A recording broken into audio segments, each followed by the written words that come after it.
اصول حدیث آج 15 رمضان المبارک اور 5/3/2026 ہے۔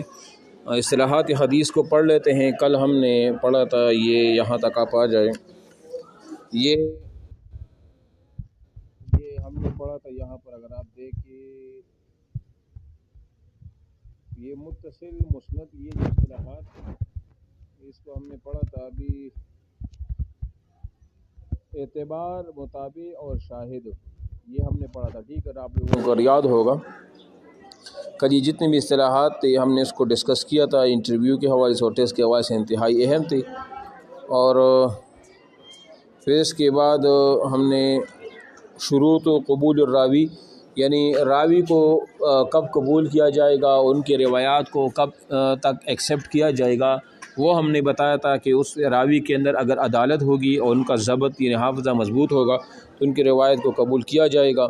یہ ہم نے کل جو ہے نا وہ پڑھا تھا، پھر جرح بھی پڑھا تھا وغیرہ وغیرہ، اور تعدیل کیا ہے، جرح کیا ہے، یہ ساری چیزیں ہم نے کل جو ہے نا وہ ڈسکسڈ وہ کیے، ٹھیک ہے؟ آج ہم پڑھیں گے کہ جرح و تعدیل سے متعلق ہے کچھ باتیں ہیں، لیکن جو یہاں پر ضروری چیز ہوگا وہ میں آپ کو بتا دوں گا۔ اچھا جی، یہ صفحہ نمبر 264 پر آپ آ جائیں، یہاں پر مراتب الجرح و تعدیل، یعنی جرح اور تعدیل کی مراتب، آپ کو وہ کیٹیگریاں یا ان کی جو درجے ہیں وہ آپ کو بتا رہے ہیں، یہ سننے کلاسیفیکیشن ہے، درجہ بندی کی ہے، تو یہ اس بارے میں یہ آپ کو وہ بتا رہے ہیں۔ کیا مطلب ہے اس کا؟ یعنی اس کا مطلب یہ ہوتا ہے کہ مراتب الجرح و تعدیل، اس کو ہم یوں بھی کہہ سکتے ہیں کہ ایک آدمی جب بہت زیادہ اس کی تعدیل، اس کی دینی اعتبار سے اگر اس کی صفات بیان کی جا رہی ہو تو اس کے لیے الگ صیغہ، الگ لفظ ایک استعمال ہوتا ہے، جبکہ دوسرا وہ ہے جب کسی کی مذمت بیان کرنی ہو یا اس کی جرح کرنی ہو تو اس کے لیے الگ لفظ و استعمال وہ ہوتا ہے۔ جیسے ہم کہتے ہیں کہ فلان اکذب الناس، فلاں راوی جو ہے وہ سب سے زیادہ لوگوں میں سب سے زیادہ جھوٹا ہے، یا فلان کذاب، فلاں آدمی راوی جو ہے وہ کاذب ہے، جھوٹ بولتا ہے، یعنی کہ جتنا وہ زیادہ جھوٹا ہوگا اتنا ہی زیادہ اس سے ہم سخت الفاظ اس کے بارے میں استعمال کریں گے، جو روات ہوتے ہیں وہ استعمال کرتے ہیں۔ اور اس طرح تعدیل میں بھی یہ کہ اگر کوئی راوی بہت زیادہ ثقہ ہو، اوتھینٹک ہو، اور یعنی کہ اعلیٰ درجے کا ہو تو اس کے بارے میں کہا جاتا ہے کہ فلان ثقۃ، فلاں راوی ثقہ ہے، اوثق ہے وغیرہ، مختلف صیغے ہم اس کے استعمال وہ کرتے ہیں، ٹھیک ہے؟ تو یہاں پر یہ چیزیں ہیں۔ اب یہاں پر اس کے بعد آپ دیکھیں صفحہ نمبر 267 پر آپ دیکھیں الفصل الاول کیفیت و ضبط الروایہ و طرق تحملها، اور یہ انتہائی اہم بحث ہے اصول حدیث میں۔ یہ میں آپ کو بتا دوں کہ کیفیت و سماع الحدیث و تحملہ و صفت و ضبطہ، یہ وہ بتا رہے ہیں آپ کہ ایک حدیث کو جب ہم اپنے استاد، اپنے شیخ سے سنتے ہیں تو اس کو کس طریقے سے ہم اس کو اپنے آپ کے ساتھ محفوظ کریں گے، اس کو یاد کریں گے اپنے آپ کے ساتھ، وہ کس طریقے سے ہم اس کو حفظ کر سکتے ہیں، سیو کر سکتے ہیں، محفوظ کر سکتے ہیں، تو ان کے 8 طریقے ہیں۔ ان 8 طریقوں کے ذریعے سے ایک شاگرد اپنے استاد سے احادیث کو حاصل کرتا ہے، احادیث کو سیکھتا ہے۔ وہ 8 طریقے آپ یہاں کو وہ جو ہے نا وہ ہم وہ بتا دیں گے، ٹھیک ہے؟ تو اس میں جو یہ یہاں پر نیچے آ جائے، یہاں پر انہوں نے لکھا ہے، یہ یہاں سے شروع ہے، ہاں جی، یہ دیکھیں آپ صفحہ 271 سے یہ شروع ہوا ہے۔ یہ وہ طریقے آپ کو وہ بتا رہے ہیں کہ جس طرح میں نے آپ کی بتایا کہ احادیث کو سیکھنے کے اپنے استاد سے جو 8 طریقے ہیں، اس میں سب سے پہلا جو طریقہ ہے وہ یہ ہے جو انہوں نے لکھا ہے السماع من لفظ الشیخ، یعنی شیخ سے براہ راست سننا۔ اس کا مطلب یہ ہوتا ہے کہ جب استاذ پڑھتا ہے اور شاگرد وہ سنتا ہے تو یہ سب سے بہترین طریقہ ہے کہ استاذ پڑھتا ہو، کتاب میں حدیث کی کوئی کتاب ہو وہ پڑھ رہا ہو اور شاگرد اس کو سنتا ہو، تو یہ طریقہ پہلے طریقہ ہے حدیث کو یاد کرنے کا یا حدیث کو سننے کا یا اپنے شیخ استاد سے حدیث کو یاد کرنے کا، لینے کا، یہ پہلا طریقہ ہے۔ تو اس کو عربی میں کہا جاتا ہے کہ السماع من لفظ الشیخ، یعنی شیخ سے براہ راست وہ سننا، ٹھیک ہے نا؟ اس کے لیے جو طریقہ کار وہ استعمال وہ اس طرح اس کی صورت یہ ہو سکتی ہے کہ جیسے شیخ حدیث پڑھے اور طالب علم سنے، اور شیخ یعنی استاذ خواہ اپنے حافظے سے پڑھے یعنی اس کو زبانی یاد ہو، یا کتاب سے، اور ایسے ہی طالب علم خواہ سنے اور جو کچھ سنے اسے لکھ کے، یا صرف سنے اور لکھ کے نہیں، مطلب شاگرد بھی اگر لکھتا ہے تو اپنا فائدہ، اگر نہیں لکھتا تو اس کو زبانی یاد کرے، یہ پہلا طریقہ ہے، ٹھیک ہے نا۔ اچھا جی، اس کے لیے پھر الفاظ کیا ہوں گے، مطلب وہ کیا کس طرح وہ کہے گا، تو اس کے لیے جو الفاظ ہیں وہ اس طرح وہ استعمال ہو، مثال کی کہتا ہے شاگرد کہے گا سمعت او حدثنی، سمعت میں نے سنا، او حدثنی یا مجھے بیان کیا شیخ نے، ٹھیک ہے نا، اس طرح کے الفاظ وہ استعمال وہ کرے گا، تو یہ پہلا طریقہ ہے۔ دوسرا جو طریقہ ہے القراء، صفحہ نمبر 273 پر آپ دیکھیں، القراءۃ علی الشیخ، یعنی استاذ کے سامنے پڑھنا۔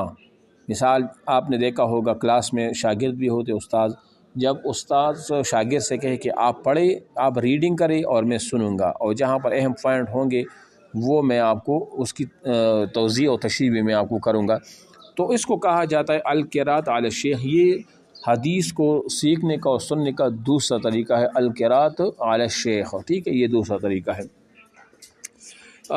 اس کے بعد جو تیسرا طریقہ ہے نا، وہ بھی آپ ذہن میں رکھ لیجیے، یہ دوسرا ہوا۔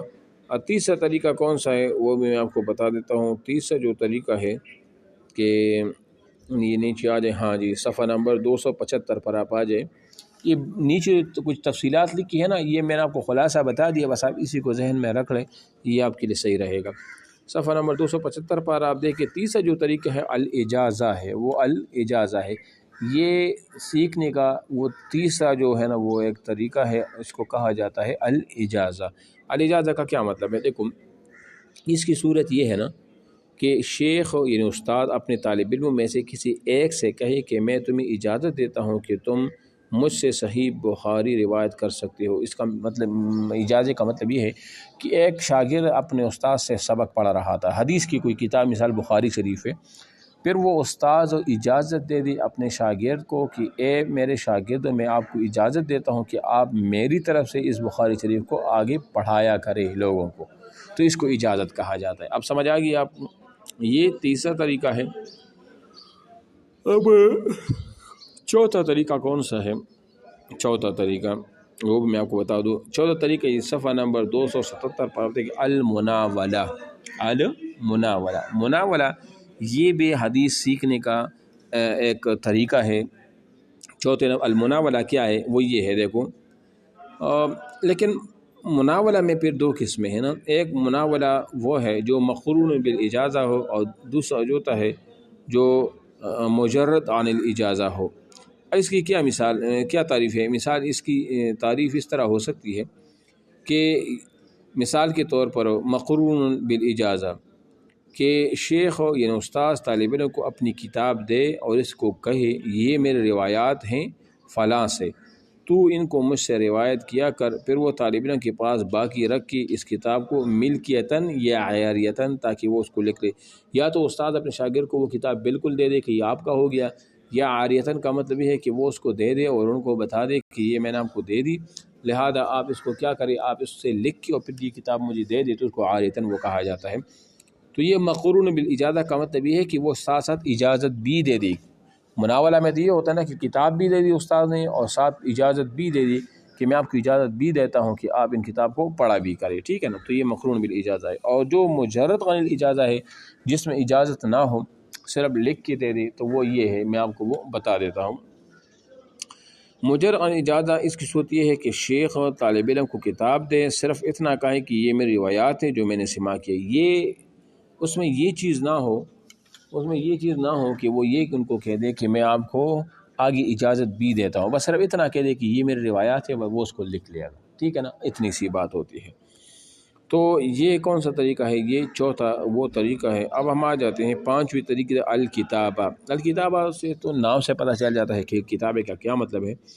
کتابے کا مطلب ہے لکھنا۔ اس کی صورت یہ ہوگی کہ شیخ یعنی استاذ اپنی سنی ہوئی کتاب یا روایات، مثال اس کی کوئی کتاب اس نے سنا ہے یا ان کی جو اپنی روایات احادیث ہیں، کسی موجود یا غیر موجود کو لکھ کر دے یا اپنے حکم سے لکھوا دے۔ کیا مطلب؟ مثال ایک استاد ہے، وہ اپنے شاگرد کو خود لکھ کے دے دے یا کسی سے لکھوائے اور اپنے شاگرد کو دے دے، یا کسی کے بارے میں کہہ دے کہ یہ فلاں شاگرد کو دے دے، تو اس کو الکتابہ کہا جاتا ہے۔ وہ اس کو دے دے اور آگے وہ اس احادیث کو لکھ کے یا جو بھی ہے روایت کرے یا جس طریقہ سے بھی، تو یہ اس کو کیا کہا جاتا ہے؟ الکتابہ، سمجھ آ گئی ہے؟ یہ 5 ہے۔ چھٹا طریقہ کیا ہے؟ چھٹا طریقہ وہ یہ ہے الاعلام۔ الاعلام کا کیا مطلب ہے؟ خبر۔ اعلام کا معنی ہے خبر دینا۔ اس کا مطلب کیا ہوگا؟ اس کی صورت یہ ہے کہ اعلام کی صورت میں، اس کی صورت یہ ہے کہ شیخ ہو یعنی استاد ہو طالب علم کو اس بات کی خبر دے کہ اس حدیث یا کتاب کا سماع اسے حاصل، یعنی مطلب یہ ہے استاد اپنے شاگرد کو کہہ دے کہ یہ جو کتاب ہے نا اس کا سماع مجھے حاصل ہے، مطلب یہ کہ یہ حدیث میں نے سنی ہے جو اس کتاب میں ہے، اور لہذا میں آپ کو بھی اجازت دیتا ہوں۔ اعلام، تو یہ کیا ہوگا؟ اس کو اعلام کہا جاتا ہے۔ اب وہ کتاب خود اس کی لکھی ہوئی ہو یا نہ ہو، لیکن وہ اپنے شاگرد کو اتنا کہہ دے استاد کہ یہ میری سنی ہوئی احادیث ہے، مطلب میں نے احادیث کو سنا ہے، بس اتنا وہ کہہ دے، تو یہ اعلام ہو گیا۔ تو یہ چھٹا طریقہ ہے۔